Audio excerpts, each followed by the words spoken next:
Hey everyone, Decent Eddie here. It's Sunday, July 6, 2025. Right now, my WNBA Confident Moneyline picks are at 78%, and I'm at 63% for all WNBA Moneyline picks. The first time ever doing this, I'm okay with it. Like, subscribe, comment, hit the bell for daily picks before tip-off on the day of the game, and remember, always check matchup and injury news about 20 minutes before tip-off because data only tells you part of the story, and we've learned already this year with WNBA that a player suddenly being out or being back can and does shift things wildly. My goal is to help you make more informed and statistically grounded decisions. While my data set focuses on moneyline picks, my analysis may be useful for spread and over-under bets. Let's get into today's games. Let's do it quick because we got an early tip-off. First up, it's Storm versus Liberty. Liberty get a danger pick with a 2.763 differential, believe it or not. That's about a 53% chance for the Liberty winning by my data. The books have the Liberty as 5-point favorites. The money line for the Liberty implies about a 68% chance for Liberty winning, so the market sees a favorite. The over-under right now is 168.5 points last I looked. The Liberty are sitting at 12-5. They just picked up a good win against the Sparks. Their offense is pretty good at times, but they've had some inconsistent play lately after a really hot start to the season, and they're battling without Jonquel Jones. That really hurts their rebounding. Sabrina Loneskew's shooting has been a bit off also. Looking at the Storm, they're at 11-7, and they just pulled out a really great tight win over the Dream, thanks to Skylar Diggins. But this is their third straight road game, and they're coming off a rough shooting performance against the Valkyries where they only shot 27%. Plus, Samuelson is out for them, so that affects things too. Looking at the over-under, with the line sitting at 168.5 points, the Liberty, they're the highest scoring team in the league. The Storm, despite their last shooting slump, they've shown they can put up points. This has the potential to be a high-scoring matchup, and I'm feeling somewhat bullish on the over at 168.5. The current against the spread for the game is Liberty at 5 points. Based on the game's context, the Liberty's overall strengths are firepower at home, and the Storm being on their third straight road game and the potential fatigue that goes along with that. My opinion is to consider taking the Liberty at 5 against the spread. As for the money line, my data says Liberty. The market says Liberty. I'm taking Liberty on the money line to win. But remember, it's a dangerous pick by my data, just like the Fever was yesterday. And you remember what I said yesterday. We've been burned by the Fever before. We've been burned by the Liberty before. Use caution. I say danger for a reason. Not because it's a sure pick, but because it's a dangerous pick. All right? Do what you want, though. You're your own person. Aces versus... Whoa, my gosh, my camera's moving like crazy. It's not an earthquake. It's just my foot. Aces versus Sun. Aces got a danger pick here, also with a 2.763 differential. Crazy how math works. My data's historical averages, well, we already talked about that. It's not a good pick. We're talking about 55% chance for the Aces to win outright. So my numbers are waving a flag here on this one too. It tells you that there's a little bit more risk than what you might think at first glance. And when we talk about strengths and weaknesses by the data set, the Suns' Eddy score is at the bottom of the entire league in my system. And it's not even really close. That tells you that they're fundamentally struggling across the board. The Aces are certainly not top tier in my system either, though. That reflects some of their inconsistencies they've had this season. Now, the books are out there. They have the Aces at a 17.5 point favorites right now. So, I mean, and get this. The money line for the Aces is minus 3,000. That implies about a 97% chance for the Aces to win by the books data. So you see where the rub is. My danger is 55.56 if you want to be precise about it. That's versus the market at almost 97%. I mean, that's a gigantic gap, friends. So the over-under for this one is sitting at 157 points. So what's happening on the court that makes this market see such a wide gap between their number and mine? Well, I mean, it's the Sun, and the Sun are in a full-blown rebuild.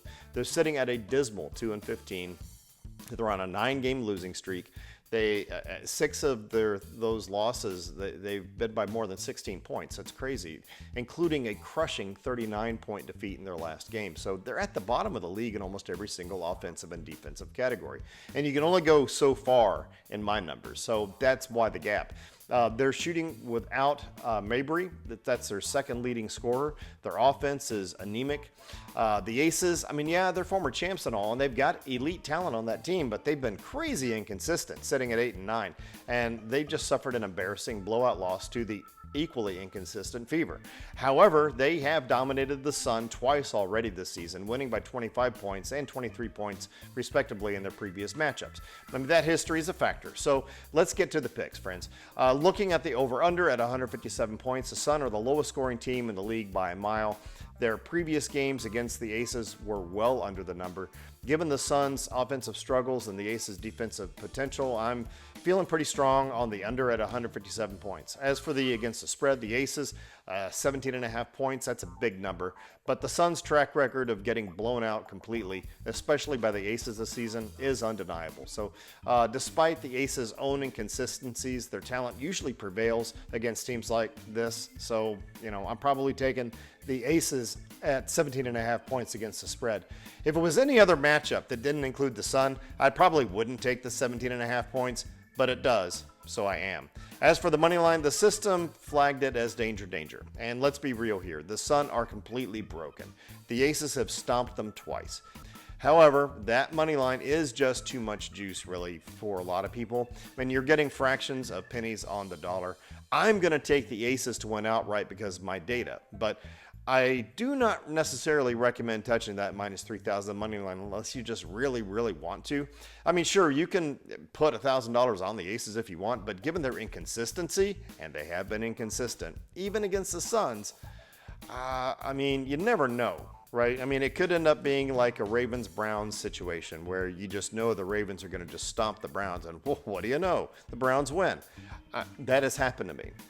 In the year before with the San Francisco 49ers and the Browns. Same thing. It's the Browns. It's actually that lake. But we can talk more about that in football season, right? Anyway, I'm going to do it. You can do it if you want to. I wouldn't recommend to a friend putting money on there, but a win is a win. All right, finally, let's wrap it up. It's Sky versus Lynx. Lynx have weak legs, but they do still get a decent Eddie Confident pick with a 3.263 differential favoring the Lynx by my data. Historically, that's about a 73% chance for the Lynx to win outright. The books have the Lynx as 14-point favorites. The money line odds imply about a 92% chance for the Lynx to win. The over-under is set at 160 points. The Lynx are a legitimate juggernaut. They're sitting at 15-2, and my data set sees them as fundamentally one of the strongest teams in the league, if not the strongest. Continuing to struggle, the Chicago Sky are at 5-11. My system shows them as one of the weaker teams near the bottom of most of my data and my data set, and in the league by almost every measure. The biggest factor here is they're playing without their key center. That's going to gut their interior defense and affect their rebounding. While the Sky play at a faster pace than the Lynx, Minnesota's defense often dictates the game's tempo. So let's get on to the picks. For the over-under at 160, the Lynx are fantastic defensively. The Sky are one of the lower scoring teams in the league. Even with the Lynx's high-powered offense, the Sky's inability to score combined with Lynx's potentially easing up a little bit on a back-to-back, that points at a lower scoring night for them. I'm feeling strong on the under 160 points. Against the spread, the Lynx are at minus 14, and that's a hefty spread. While the Lynx are utterly dominant, back-to-back games can be tricky. Teams sometimes do conserve energy or rest players in this situation. So the Sky, despite their struggles, might be able to keep up with the number if the Lynx aren't at full throttle. So, I mean, recently too, the Sky haven't been absolutely god-awful on offense, and at times they're at least average on defense. So I'm kind of leaning towards taking the Sky at plus 14 against the spread. As for the money line, the Lynx are simply too good, even on a back-to-back. My data says confident. The market says it's a near certainty. The Lynx are probably going to win this game outright. However, again, like the last game, minus 1,200 on the money line sucks all the life out of the room. So you're risking a lot of money for very little return. I am going to take Lynx to win outright for my data, but I just like the last one, I wouldn't recommend touching it unless you just really, really want the win. And understand, it may not still be a win. There is never a sure thing in this. All right, so quick recap.